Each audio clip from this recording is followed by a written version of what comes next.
Switzerland is one of the most beautiful countries in the world, with its magnificent snow peaks, blue lakes. This lovely country attracts 5 million foreign visitors a year. And in this way, the Swiss learn to know people from many different lands. Switzerland is bordered by Germany, France, Austria, and Italy. This small country, surrounded by powerful nations, has been able to remain neutral for the past 150 years.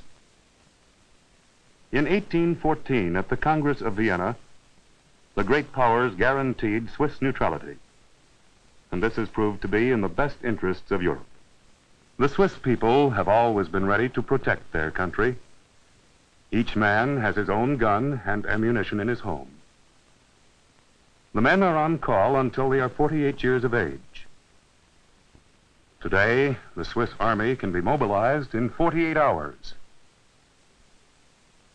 Their banks reflect the integrity of the people. They attract capital from foreign governments as well as from foreign business. In time of war, deposits from both sides of the warring nations remain safe in this neutral country. After the war, the capital is then available to help the war-torn countries, to give them hope and to speed their recovery. This is one of the reasons other countries want this country neutral.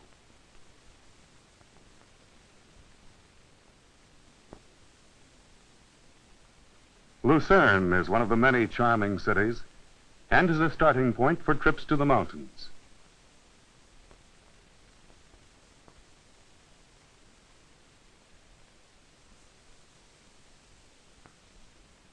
Around the lake are many quiet towns. The Swiss people are artistic and beautify their villages with parks and flowers. Each home has a lovely garden.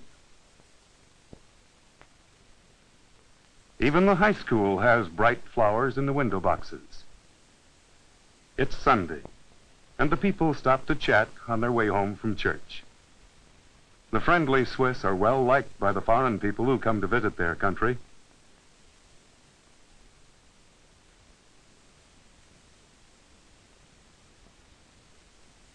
This town near the forests has a large lumber yard.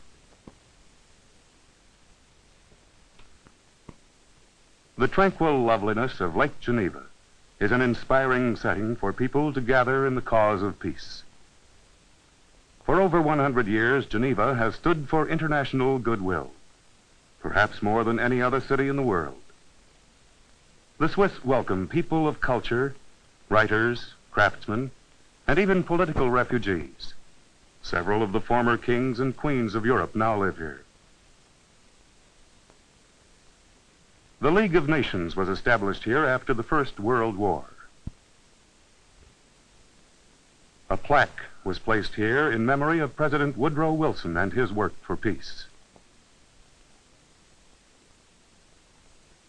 The League later moved to this palace. The United Nations, now in New York City, has its European headquarters in Geneva.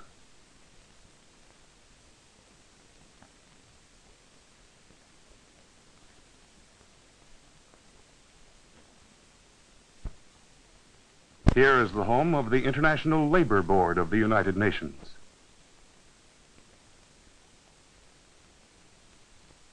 The Red Cross was established here 100 years ago. Its founders chose the Swiss flag in reverse colors, a compliment to Switzerland and the work of the Swiss people for international goodwill.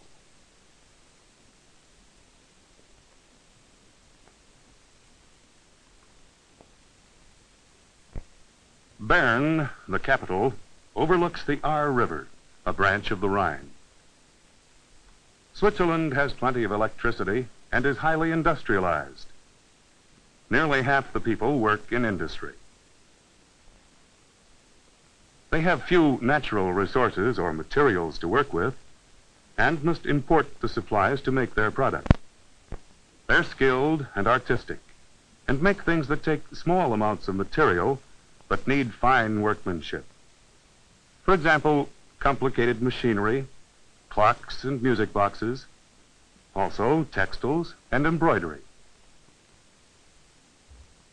Bern has kept its old world charm. The arcades over the sidewalks and the street clocks lend a medieval atmosphere to this bustling, modern city.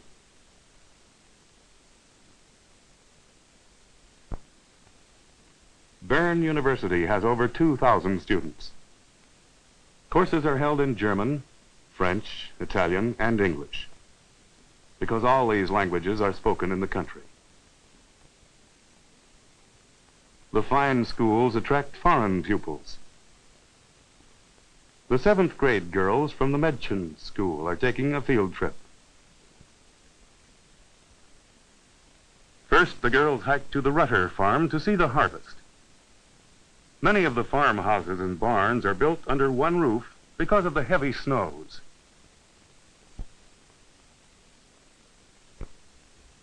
Katrina Rutter helps lift the bundles of grain from the farm loft. The average farm is small, less than 15 acres, and so the farmers must work hard to make a living. The Swiss import half of their food. Katrina feeds the bundles into a machine that separates the grain and drops it into bags.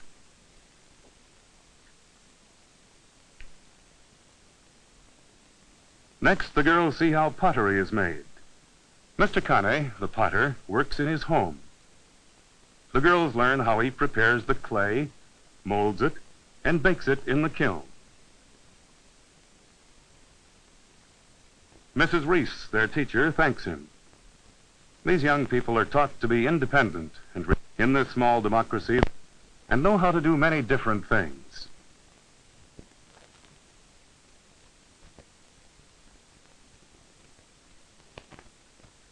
Next, the girls hike to the fields to see the potato harvest. The Swiss enjoy outdoors, and the children learn to hike and climb when they're very young. And many city families take trips to the country. Switzerland is not primarily a farming country. It is mountainous, with forests and high pasture land. Only 1/5 of the people are farmers. All members of the family help harvest the potatoes, and they enjoy working together. Women do much of the farm work. As they load the potatoes, they burn the dried leaves and prepare the ground for the next crop. On these small farms, they have time for other work. It's not unusual for a farmer to be a ski instructor in winter or an alpine guide in summer. During the long winters, they often work in their homes. The men do wood carving, and the women make beautiful embroideries.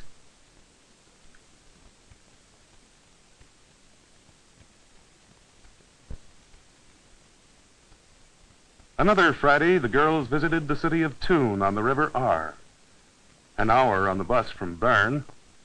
The castle on the hill to the 12th century and was the home of the Counts of Kyburg. Switzerland is an old country, rich in culture and with hundreds of years of heroic history. Most of us know best the story of their hero, William Tell. The women come early to buy the fresh produce at their fine marketplace. In this country, there is on the average a bicycle for every 5 people. Few of them own cars. The farmers arrange their vegetables attractively with the prices marked in shillings. The people have achieved unity, even though they are of many different nationalities. They make change in several currencies and speak many languages. Both German and French are required in their schools. Laurie helps her family and already knows how to tend their stall. The children here often follow the trade of their parents.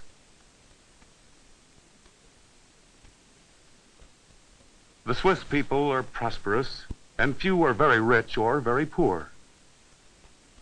They're famous for the care they give their less fortunate people.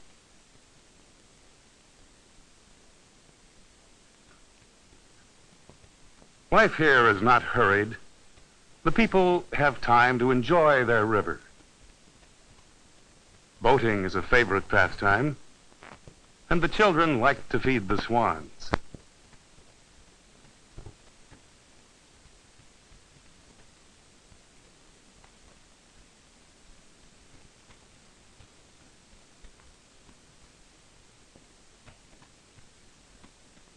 The small towns on the lovely lakes are like picture book places. It seems as if every part of this country is beautiful.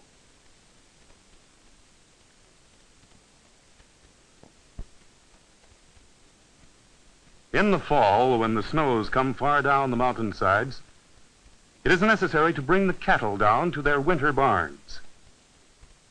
In the high summer pastures, there are barns where grain is stored, and often there are accommodations for the men who tend the herds. The girls enjoyed this excursion, as it's quite a celebration when the cattle are brought down to winter quarters. The bell cows are decorated with flowers, and often there are parties afterward. Dairy foods are their main farm product. They're famous for their cheese and condensed milk. Swiss chocolate is well known in foreign countries.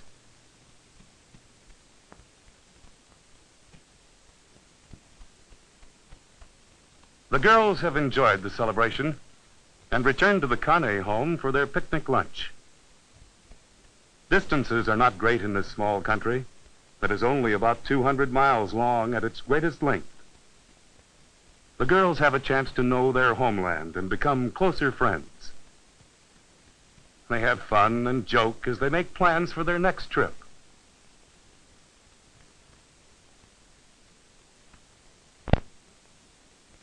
Interlaken lies at the foot of the Jungfrau. There are many interesting trips for both tourists and mountain climbers. Everything is done to increase their comfort and enjoyment, for the Swiss are the most famous hosts in the world.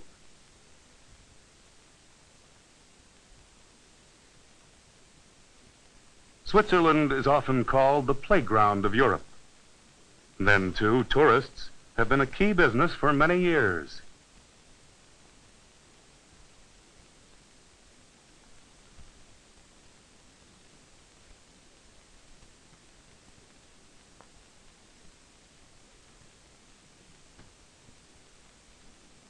Attractive eating places tempt the tourists with their excellent Swiss food.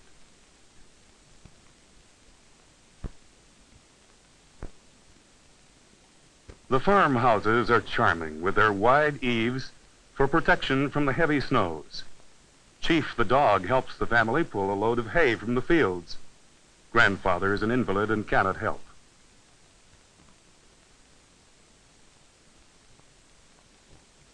Zermatt is one of the famous resorts where climbers start their treks to the Matterhorn. Many less active tourists take cable cars or the cogwheel railroad to the snow line without actually climbing in the snow. The cable car follows the river and scattered farms, and Zermatt is left far below. Up, up it goes, past the meadows and forests. It's a bumpy ride and gives a jerk every time it passes a post.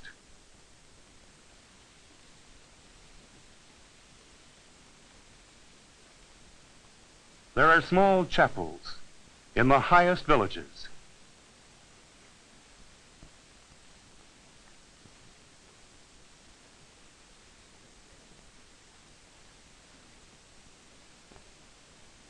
Many people have lost their lives in attempting to climb the lofty peak. The frontiers have made it difficult for an enemy to invade the country. At the end of the cable car ride, people may spend a few hours before returning to their comfortable hotels. The cable car also carries materials for building the high roads.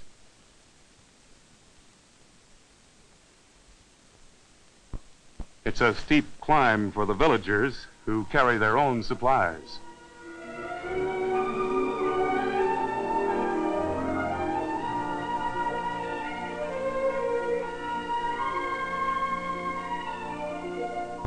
There's a hotel and also a chapel where high climbers pray before starting their hazardous ascent.